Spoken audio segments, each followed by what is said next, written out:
Hi everybody, welcome back to Explaining Acro. I'm Cassandra and this is Ben, and today we're going to be talking about the Acro handstand.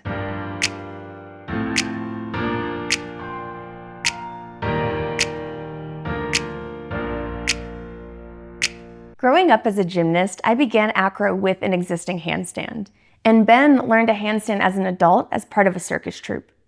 That being said, the Acro handstand is quite different from what we learned.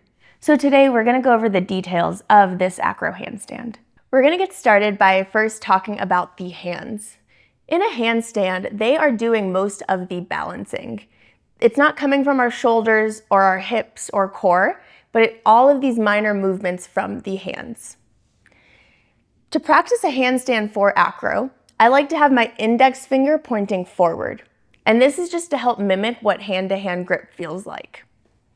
So to get started, index fingers pointing forward, I like to push my fingers into the ground and then slightly pull them back towards my body to generate tension. And you can test this by trying to pull up your fingers. If you're able to pull them up, then that means you need to engage them a little bit more. I'm also pushing down with my knuckles, ensuring that they are also engaged, and this is helping to generate tension in my hand and my wrist, giving me control to pull myself and balance in the handstand. We have a drill that we like to use to teach people how to control their body using their fingers. The motivation for this is that if you're standing on the ground and you lean forward, you can use your toes to push yourself back into line. So this can be done either with a wall or with a partner.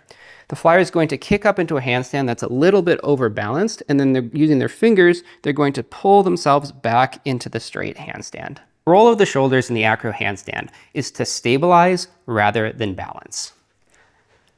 This means that we're looking to maintain this angle rather than balance at the shoulder. We're thinking about doing slight external rotation of the shoulder and squeezing the surrounding muscles of the chest, shoulder, and back in order to lock it in place. This stabilized shoulder allows for force to be transmitted efficiently from the hands to the toes. This is good for both dynamic acro tricks as well as for allowing the flyer to balance using their fingers. In order to help learn how to stabilize with the shoulders, I like these two partner drills. For the first one, I'm going to have the flyer put their arms overhead. They're going to externally rotate their shoulders and squeeze everything.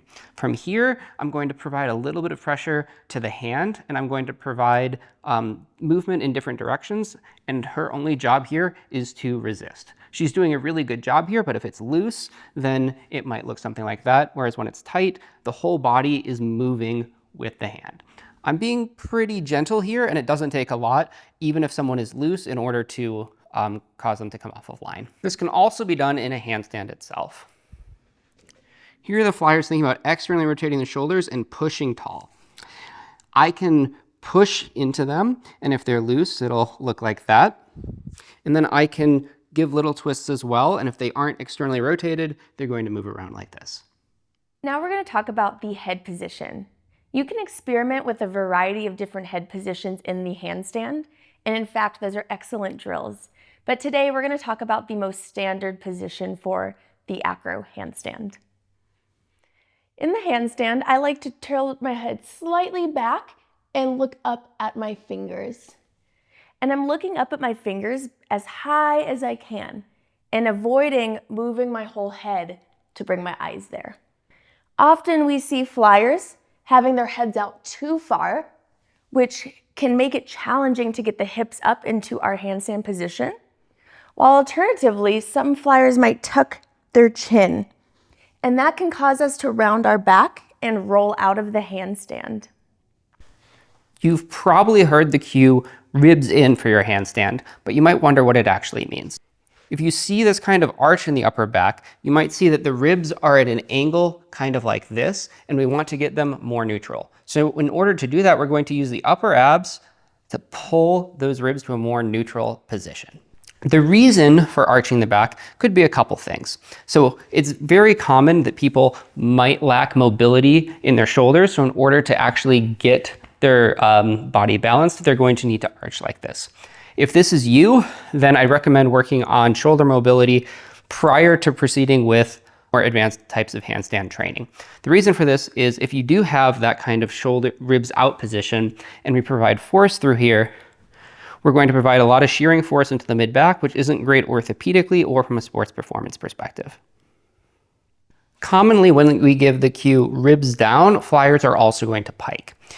My theory for why this happens is that people practice a lot of hollow body holds, which are a great exercise for strength, but kind of have the effect of wiring the closing of the ribs together with the tucking of the pelvis. In order to isolate the two so that you can make the adjustments separately, I like to have the flyer lie on the ground with their feet in a Y. From here, you're going to just use your upper abs in order to crunch while leaving the lower body where it is. We like to leave the hands in a handstand position here because this is specific to what we're going to be doing in our handstand. When it comes to the lower half of the body in the handstand, we're looking to have our pelvis posteriorly tilted and our hips extended. Very commonly, we're going to see flyers have this anterior pelvic tilt. To fix this, what we want to do is we want to tuck the pelvis under and use the abs in order to contract and hold that pelvis in position. From here, we're thinking about using the glutes and the hamstrings in order to pull the heels back and extend our hips. In order to help learn how to isolate the pelvis, I like to have the flyer do this drill where they have their hands and feet on the ground and the knees are hovering just off of the ground. We're trying to keep the upper back and shoulders pretty consistent here and not round and extend them as you might with a traditional cat-cow. From here, we're going to have the flyer move between anterior pelvic tilt and posterior pelvic tilt. They're focusing on really using the low abs in order to pull the pelvis down and under, as they would in a handstand. If you struggle with your rib or your pelvis position, we find that KT tape can be an excellent tool for building awareness. So what we like to do is take one part of the tape and attach it to the ribs here. I'm going to give it a little bit of a rub. Now the flyer is going to crunch really hard. So they're bringing the ribs down and tucking the pelvis. And then I'm going to pull the tape pretty tightly. And then I'm going to fasten this bit here. You might want to trim it depending on the length that we have. So ignore this little hanging bit that we have here. And then this way, when she is either extending her ribs or anteriorly tilting, she's going to feel a stretch. And this can give a nice physical cue that can ensure that her body is doing the right thing in the handstand. Now that we've talked about what the major parts of the body are doing in the handstand, we want to talk about the handstand as a whole.